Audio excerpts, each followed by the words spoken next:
Hello everyone and welcome today to the program 7 Politics with Austin Beatrice Sonam. The 2023 general election, of course, keep drawing closer as the day goes by. In fact, in less than a month, political parties will start campaigning and then revealing their manifestos to Nigerians as regards what they will do.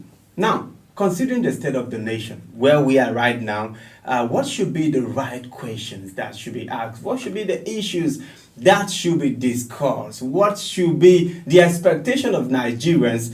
Should it just be campaigning? I mean, the usual campaign that people do, politicians coming to say things that at the end we don't see them unfolding, especially now that the nation seems to be deteriorating. Our security is having serious challenges. The economy is nosediving. What should Nigerians be asking? What should be the real issues instead of bickering on social media and all of that? So these are the issues we're going to be discussing today in the program. But let's go on a short commercial break, and when we come back, we dissect these issues.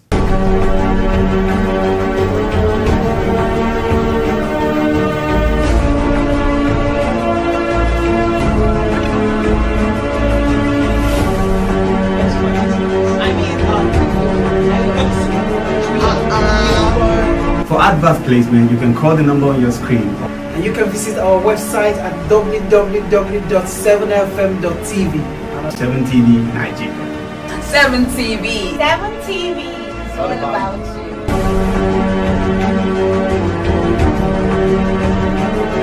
Alright, welcome back from the break. Thanks for staying with us. Joining me today to discuss all of these issues is Barrister Ifenla Oligbende, the acting National and Publicity Secretary of the African Democratic Congress. Barrister Ifenla, thanks for joining us in the program today. Thank you for having me, Austin. Thank you.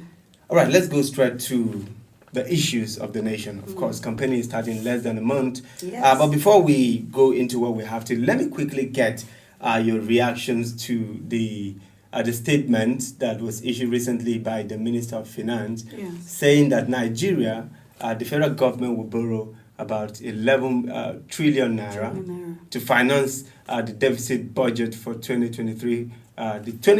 What's your reaction on that? I think I'll just start by saying that. So there's this saying that when the value of a thing is not known, abuse of such a thing is just normal, is inevitable, and that is where we are at right now. You know, so over the years, we've seen the federal government, the current administration and previous administrations just saying that they want to go ask for this amount of money, you know, budgets as to this money or that, and you discover that there's really no proper accountability measures. So if we are finding ourselves with the kind of inflation rates, economic problems and challenges we are at right now as a nation, I mean, obviously, getting that amount of money or getting such a loan is not where we should be heading at right now. Because you have to start asking yourself some questions like, how do we pay back? What is the accountability measures? What would such amount of money be used for? And I mean, knowing our leaders, public holders, public servants, there is no proper monitoring and evaluation system or structure in place. So number one, we don't even need to go that route now as a country. We need to, all the money that has been spent for decades, what is the evaluation, what is the assessment, what is the accountability measure? So if we cannot account for what we've collected, what loan or what budget has been approved by the National Assembly, then we should not be going such routes. You can't give what you don't have.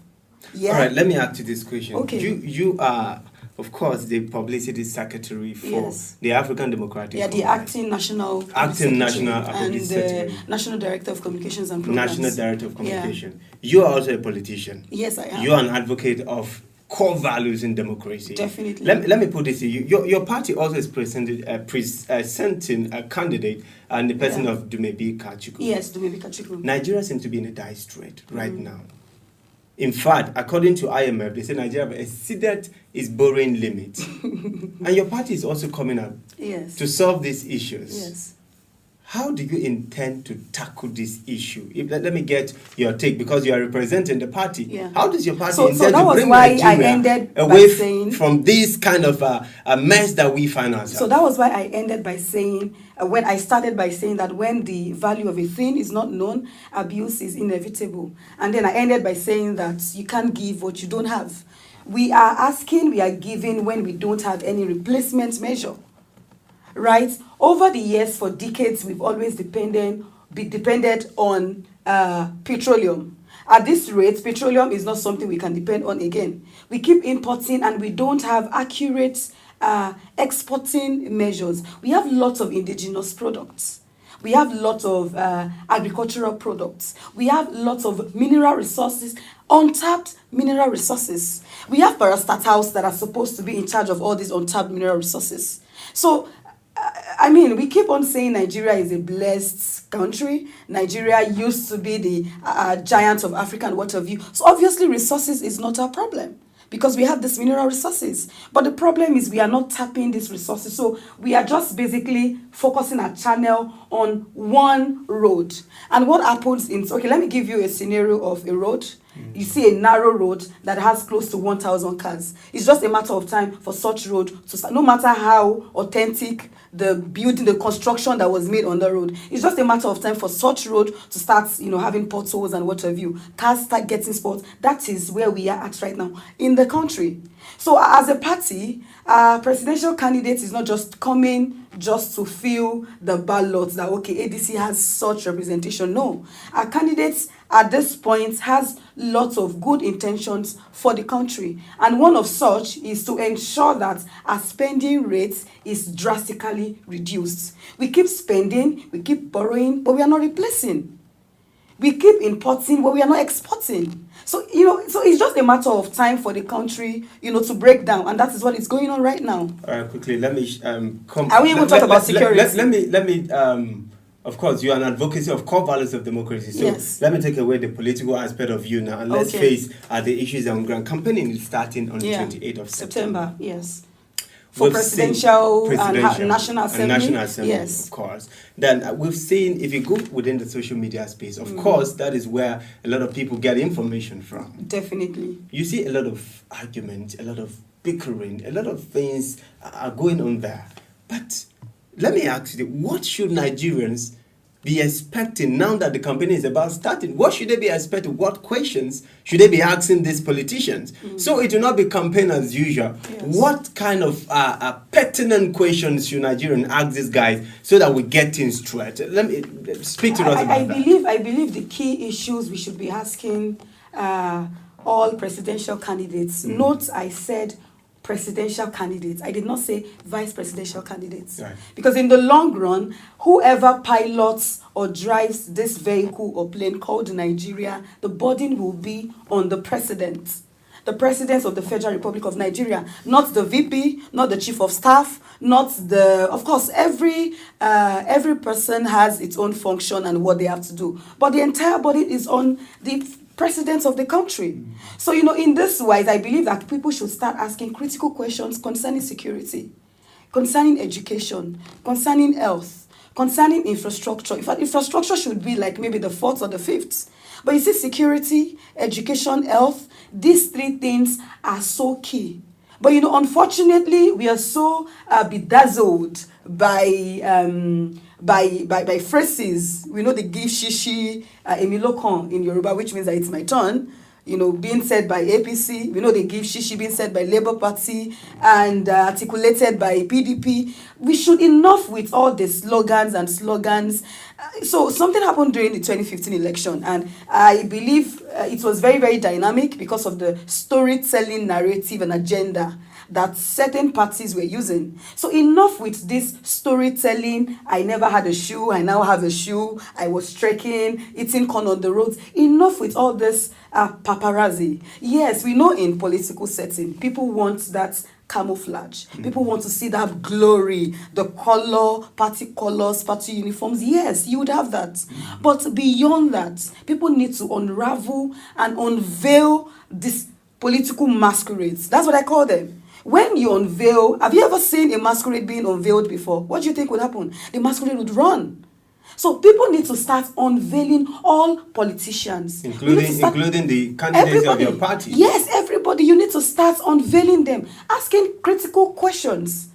All right, you just mentioned 3 parties. Yes. I mean, you talked about the articulated, Yes. the Emil Locon, which Meaning of course it's my represents the All Progressive Ruling Congress. Yes. And then you talked about they give shishi. Yes. Referring to House the Labour is Party. rescue mission. All right, but ADC is rescue mission. Rescue mission. Yes. The first 3 parties you mentioned, you sounded like they are in the forefront in the force. So it's not. The case is not that they are in the forefront. It might be, you mentioned social media. Are they in the forefront? They are not in the forefront. But there's this thing about social media. We are in the 21st century where when you see something encouraging nudity, encouraging violence, it trends more.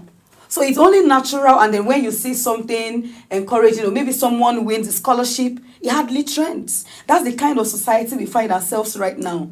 So of course, these kind of things will trend, but it doesn't mean that they are actually gaining traction. Because political parties don't ensure winning of an election. It's the electorate, it's the masses, it's the grassroots, what we call the structure. And the structure equals the people. So leaving this social media buhaha, of course, social media has its own benefits and all. But what I'm saying now is what we are hearing on social media, it's all noise. And so Nigerians should not be distracted with all this frenzy, all this Shetima wearing jackets and tie, and the frenzy goes on for some days before a new thing. Enough with that. We must not get distracted. Are Nigerians aware of your party? Definitely. The handshake party, that is ADC. Your party talked about correcting abnormalities. Yes.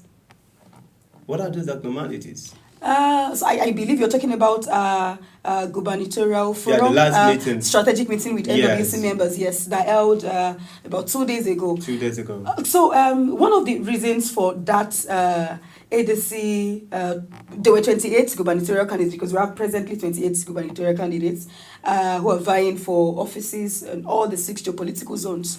And our gubernatorial candidates came together and said, you know what?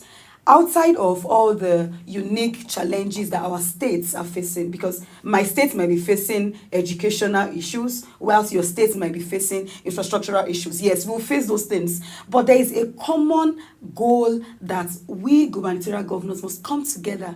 And that was what, orchestrated or informed what you're talking about. So what is the abnormalities the Nigerian orientation. We are changing the narrative. We are changing the orientation. Money politics is a big problem. Are you aware that according to INEC, if you're running for the House of Assembly position, you are not allowed to spend more than 30 million naira? But if you were to speak to a so-called gatekeeper, political gatekeeper, or the political stakeholders, if you tell them that you don't have up to 15 million naira, they'll tell you you're not ready. So money is a problem. So our governors, our gubernatorial candidates are coming together to make sure that they pass the necessary narrative. But how do you navigate your way without the money, considering the fact that, of course, the logistics involved, the traveling, you need to pay people at the polling unit, not bribery per se, but all of these among the of course. I mean, that was the reason. That was the reason why, to start with, INEC had to say, you know what, you're not allowed to spend beyond this limits, because even INEC recognizes the fact that you have to make some payments. Talk about mobilization, printing of shirts, media and publicity and what have you. There are some necessary money that can be paid, or financial responsibilities, but there are some that's almost tantamount to bribery and corruption. All right, in 30 seconds, quickly, tell us about your ambition. What is your driving passion for? You're going for the state. Yes, House of Assembly, yes, for one constituency in Ogun State. What is your driving force? So my driving force, it's basically women and youths. I'm very, very, very, very passionate about the cause of women and the cause of youths, because over the years, despite the fact that the Not Too Young to Run bill was totally embraced, and everybody is now on board, that there are still lots of things going on, especially on the grassroots. I decided to go down ballots to start from the state House of Assembly level, because that is where the people really are. That is where people, the market women, the traders, the artisans, that's where they are. And when you're a lawmaker, we always underestimate the essence of lawmakers. When I say lawmakers, I'm not talking about National Assembly. I'm not talking about Abuja. I'm talking about House of Assemblies in all states. They have lots of roles and functions and responsibilities. But unfortunately, because our people are not well educated, they don't know what is expected of their honorables. So for women and youths, I believe that if you empower women, you empower youths with the right resources. By resources, I'm not talking money. I'm talking educate them. Give them certain information that the National Orientation Agency is not performing. Go down to the ward level, to the polling unit levels, and give them this education. You will spend less. You'll be able to get to them. And whether I win or not, of course, I intend to win because I've started putting lots of structures in place.